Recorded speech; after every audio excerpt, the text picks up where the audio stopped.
So my friend Mark is back with another video. And I think this one might be the best he's done. And they're all really, really good. But anyway, this one starts with he bought a set of Magnepan 0.7 speakers, flat panel speakers, from his local dealer, Audio Connection in Verona, New Jersey. But after he bought the speakers, he went back to the store to interview the owner, John Rutan.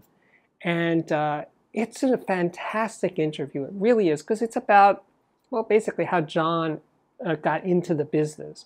And it doesn't follow the usual course. And that's what I think makes it such a great interview. John is such a great human being, and he really cares for his customers. He's very, very careful about the lines that he buys.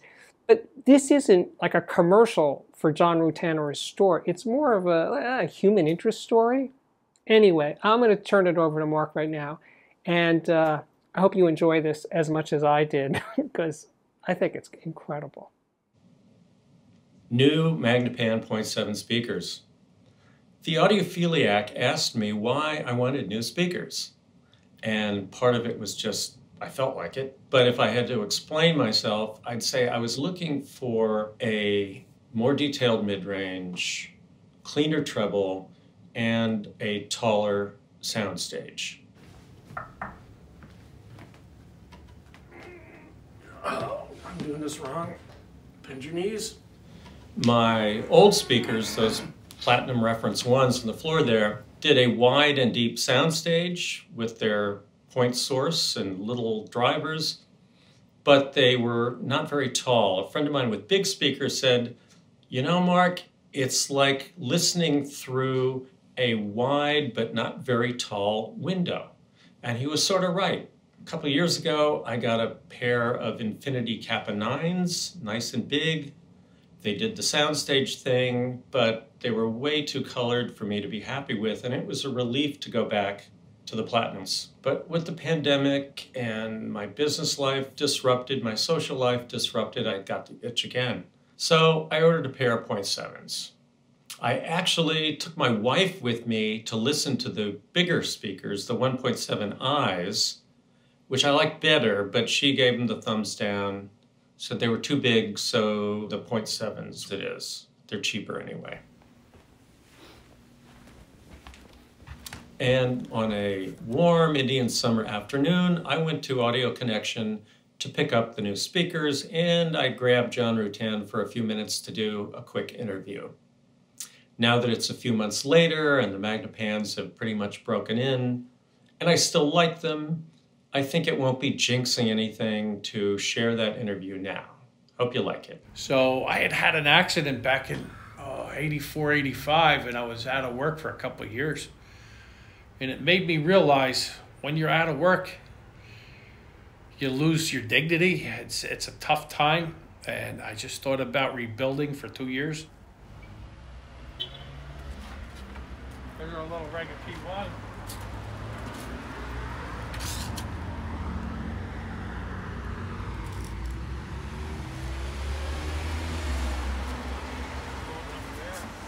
Audio Connection was started 1980 by a friend of mine, Hart Hutchins, a Juilliard trained musician. Plays the organ, piano, well-known fellow. And one day he asked me, John, do you want to take over the store? And I said, well, let me come down, work a little bit with you and feel it out. And I said to myself, I'm crazy if I don't do this. I bought his inventory and it seemed to work over the course of 3 years. I paid the note off with him, and people were fun to work with, where I think he was a little bit more reserved in working with people. He was more like a school teacher. I might have been more of an extrovert, so I identified with what the folks need because I had been on their side of the counter for many years, lusting after great sound. So I think because of my early age of loving audio at 12 years old and picking speakers out of the trash and bringing them home and putting tubes and things and making them work. My neighbors were all engineers and television repairmen and firemen. They would help me at a young age, and all my family would just criticize how terrible my system would sound. And my brother-in-law is from Germany. He would always tell me how his Grundig sounded better than mine. And I kind of believed him at an early age, because every time I go over his house, he was having more fun than I was. So you know you're okay when you're having fun with your system, but being a little bit of an analytical brain, I said, what can I do to get to the next level? So I played, and I went to Tech Hi-Fi. I had OMFs and brought them home, lugged them home, and I settled on a frugal system, which was Magnepan MG2s, some CZAC woofers, and I evolved into some 2 preamps, and I was set myself. And I met Hart later on, and here we are, 31 years later. And I think that part about me being out of work for 2 years let me believe that if you don't have a purpose in life, a man that can work, if you ever lose it and you get it back, then you realize what a joy life could be, because you have your dignity back, you can work again, you could help other people and help yourself at the same time. Get that before tomorrow. I think the next thing I want to do. So maybe I got lost in this to keep my mind on positive things and helping others. And I think if you could help others, you get your mind off your own problems. A lot of the brands that you carried 30 years ago are still in the store here. Is that because you're good at picking brands, or are the brands like you because you're a good dealer? What's the deal? Well, that's a good question, because I remember I had many more brands back in the early days. Some brands like Nestorovic or Focus, and some of these brands are gone today. But I felt when I compared them, I knew what was right in my heart, because I listened for emotional satisfaction, much like somebody feels 4 months after the sale. So there's speakers in the showroom that'll play a good spectacularitis. I use that word because, like chocolate, fudge, and ice cream are wonderful. They're spectacular. You have it for breakfast, you have it for lunch. By the time you get to dinner, you're looking for something more stable. And something that blows your doors off will usually be bad long term.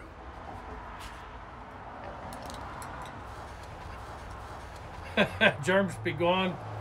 So it's love after the sale. 4 weeks, 4 months. That's important to have that staying power. I just have more confidence because I know the communication with all these folks. And I didn't need all these other brands after time. I just needed like 3 or 4 brands that were stable. So these brands that I have had for many years, The Vandersteen VLR CTs. they just have stood the test of time. And I do like blue chip companies. I need to not only sound great, I need to have support from my folks.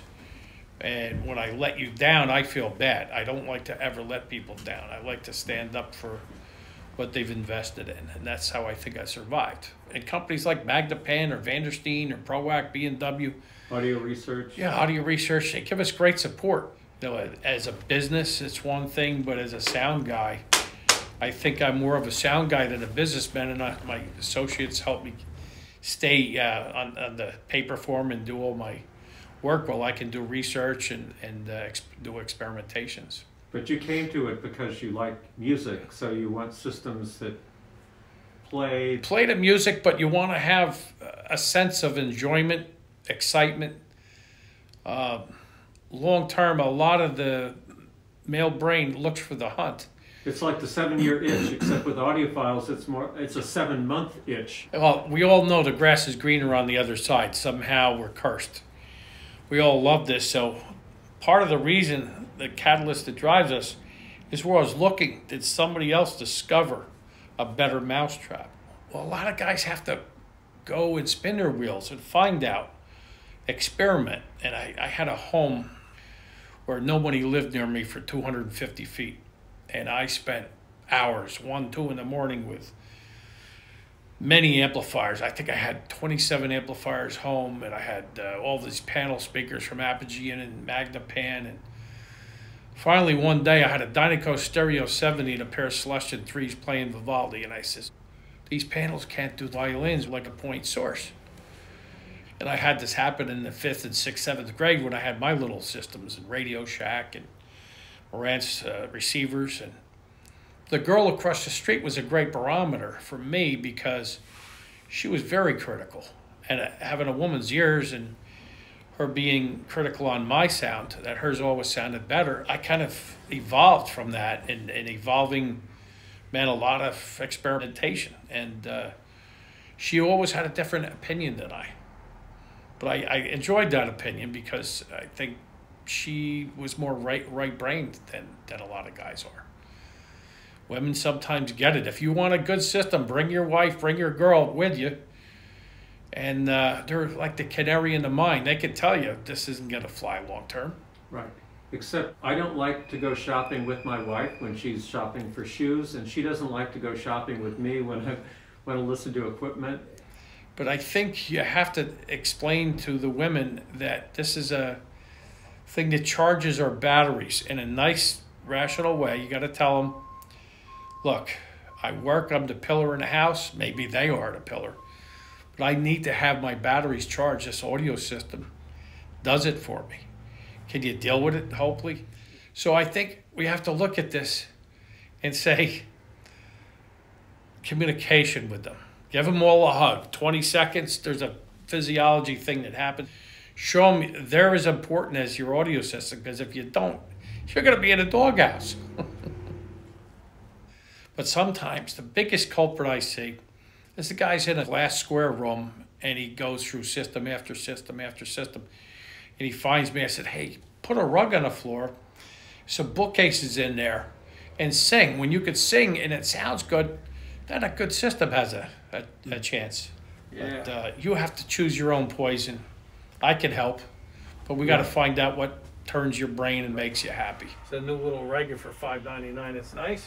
We're very personable with people, and we try to have a relationship where I don't see one box sales. I think that $3.99 turntable is going to be done by the mail order places, and most people will be satisfied. You know, Sonos. Most people, the average guy, is satisfied with Sonos. But if you're like Curious George, you're going to want to say, wow, what does a pair of Maggies sound like? I've been hearing all about this hoopla. Or what does a pair of Vandersteens actually do for you? And here's Eucalyptus Trio CTs. And things in life are caught, not taught. So you have to catch things that you love in life. Quite a value. And Yeah, 5.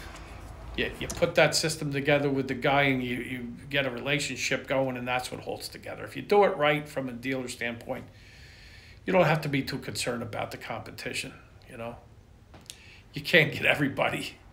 You have to help them the best you can. And the guys who buy other places and come back, that's okay. I understand the brand attraction might be somewhere else that they need to experiment with. I'm cool with that. I've been on that side of the counter too. Mm-hmm. Are people asking more for streaming boxes these days? It seems like all these old guys now suddenly want to be able to do streaming. If you're curious about streaming, the price of admission has come down. And the support through a Blue Sound, which is a division of NAD, and then there's Render, you know, more Inuus. There's a lot of good streamers and storage units out there where you can neaten up the house. Makes the wife happy when there's less clutter. But the vinyl is still, to me, way ahead. So I see more people that love the vinyl as the loyal patrons coming back in for more. Right. If I'm listening to Johnny Cash, Water from the Wells of Home, I can close my eyes, listen to a set of Quicksilvers and a pair of Vandersteen 2s or 3s or Quattros and say, that could be. I'm pulled into that performance. But vinyl especially does a wonderful thing with phase and time-aligned loudspeakers if their point source and the bass is right in the room. So Vandersteen's been obsessive about getting the bass right so that his mid-range and phase can rest on that foundation. For full range purpose. Yeah, full range purpose. Hang on one sec. Mm-hmm. Hey, Seamus, how you doing?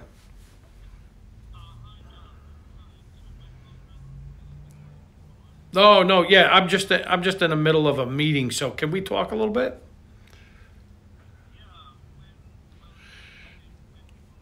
Let's anytime this evening.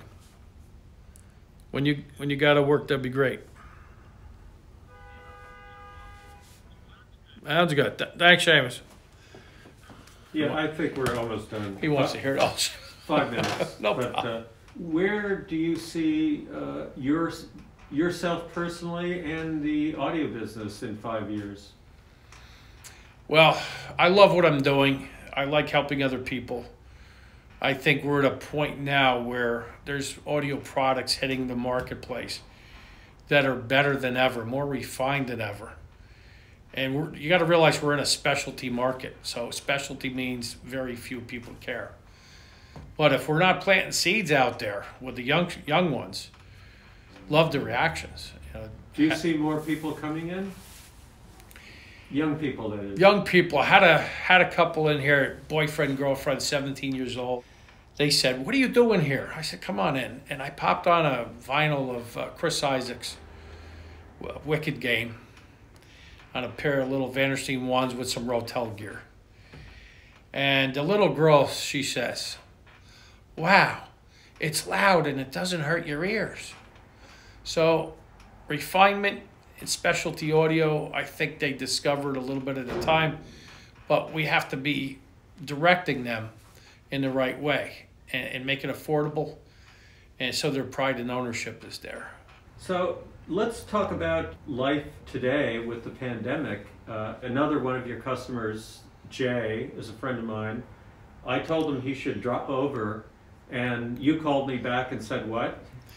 Well, let's do Jay another time, because I think one-on-one is essential for these times. We got to stay away from each other. Even if you think you're healthy, it's still that chance that we could have a problem. These are on sale this week for $29.95 at Harbor Freight. I put the cushions there so I don't hurt the wood. Going in the elevator a couple times a week. Vandersteen 5, that's 200 pounds.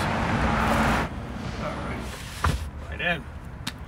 And this flaps in. So I think we're doing okay, compared to what other restaurants and musicians are. My heart goes out to those guys, because there's nothing better than taking in a show, and I'd love to support these guys in any way we can. And we got to remember, those are the guys who are our real heroes. It's not the system.